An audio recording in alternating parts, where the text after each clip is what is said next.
Golkar sebagai partai yang sudah matang, punya pengalaman malang melintang, sudah 58 tahun, ini pengalaman yang sangat panjang, banyak makan asam garam dalam perpolitikan Indonesia.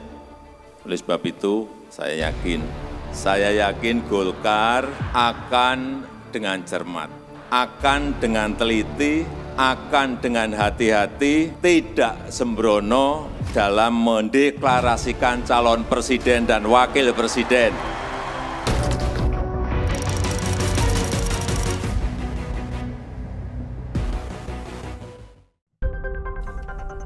Seorang presiden memiliki ekspresi khas dalam menyampaikan pesannya, juga kejengkelan atau bahkan kemarahannya. Suasana hati sangat memungkinkan perbedaan cara dan gaya berkomunikasi maupun pesan yang disampaikan. Masih ingat ucapan Presiden Soeharto ketika marah kepada penandatanganan petisi 50? Kepada Ali Sadikin, HR Darsono, Hugeng, dan kawan-kawan, ucapan "akan saya gebuk" terungkap dalam suasana kemarahan luar biasa. Dalam komunikasi politik, cara ini disebut low context culture. Artinya, publik paham langsung ucapan Jenderal Bintang 5 ini dan kepada siapa kata berupa ancaman itu ditujukan. Mari kita lihat konteksnya agar lebih jelas. Di mana saat itu Soeharto meluapkan kekesalannya dalam penerbangan pulang ke Indonesia seusai lawatan dari Yugoslavia dan Uni Soviet. Kata gebuk terucap ketika menjawab pertanyaan wartawan tentang adanya tuntutan suksesi nasional, khususnya oleh para penanda tanganan petisi 50. Harian Kompas 29 September 1989 ini menulis utuh pernyataan Soeharto, "Secara konstitusional, silahkan melakukan apa saja, sampai mengganti saya. Jalannya sudah ada, yaitu melalui cara konstitusional. Tetapi kalau dilakukan di luar itu, apakah ia seorang pemimpin politik atau sampai jenderal sekalipun, akan saya gebuk. Siapa saja akan saya gebuk karena saya harus menertibkan pelaksanaan konstitusi itu." Istilah gebuk dalam bahasa Indonesia bisa hanya sekedar memukul begitu saja. Bisa keras dan bisa juga sangat keras.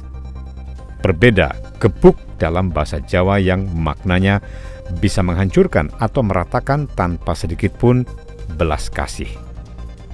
Soeharto adalah orang Jawa. Demikian juga ketika Soeharto terhadang demonstran di Jerman.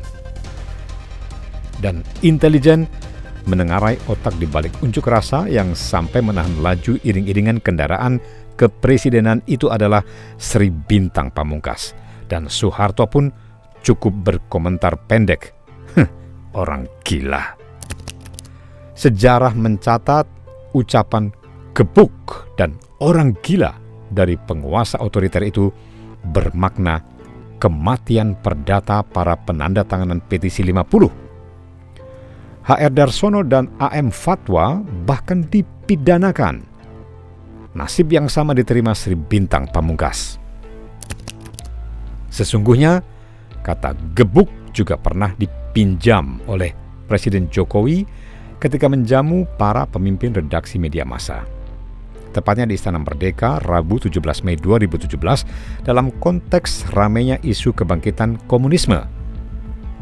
Jokowi saat itu mengatakan bahwa dirinya tidak akan segan-segan menggebuk pihak-pihak yang coba membangkitkan PKI dari kubur, karena PKI dilarang oleh konstitusi. Indonesia adalah negara demokrasi sekaligus negara hukum. Ini kalau ada keluar dari koridor itu, yang pas istilahnya ya digebuk, ucap Presiden Jokowi saat itu. Memang tidak frontal seperti gebuknya Soeharto, tetapi pesan yang disampaikan jelas. Jokowi tidak akan pernah menolerir kebangkitan komunisme di tanah air. Ini berbeda dengan Presiden Susilo Bambang Yudhoyono atau SBY yang sering berbicara dengan gaya komunikasi high context culture. Soeharto dan Jokowi lebih ekspresif dalam menyampaikan pesan, khususnya pesan untuk menekankan perasaan terdalamnya, yaitu kecewa atau marah. Gaya komunikasi lain yang sering ditunjukkan Jokowi adalah bahasa tubuh atau malah tindakan langsung. Nah, ketika kurang puas terhadap kinerja bawahannya, ia bisa melewati Kapolri Jenderal Listio Sigit Prabowo ketika bersalaman dengan para jenderal dari 3 matra lainnya pada hari ulang tahun TNI 5 Oktober lalu. Kapolri tentu menyadari mengapa ia tidak disalami Jokowi di tengah acara publik yang disorot banyak mata kamera. Ketika penyelesaian kasus Sambo seperti tak kunjung usai dan bertele-tele, disusul kasus Kanjuruhan yang menelan ratusan nyawa manusia. Tetapi, ya memang itulah gaya bahasa tubuh Jokowi ketika menyampaikan pesan tersembunyi.